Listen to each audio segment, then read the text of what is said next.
Message delivery in a service bus queue is really aligned with kind of traditional queuing systems, message queuing systems, in that it's got the characteristics that, again, you would expect that in systems that use queuing for decoupling.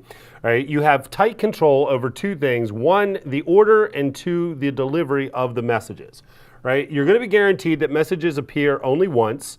Messages are going to be processed first in, first out. So you have that guaranteed order of message delivery. So you can have complex, possibly even multi-message processes that are going to work, and they're going to be ordered properly within the queue itself.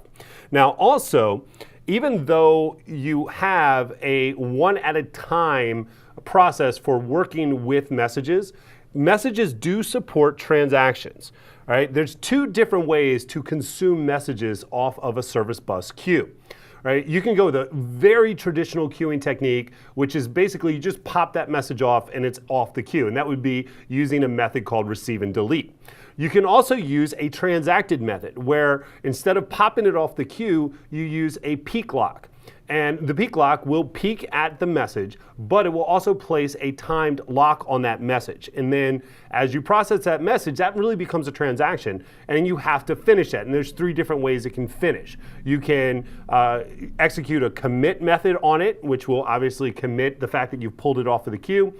You can abandon it, which will put it back in the queue. Or if your lock times out and you don't renew the lock, then that's going to be the same as abandoning it, and it's going to go back onto the queue. So you do have a very traditional, as I said, one use, first in, first out architecture for the queue, but you have this added capability of being able to really interact that with a transaction.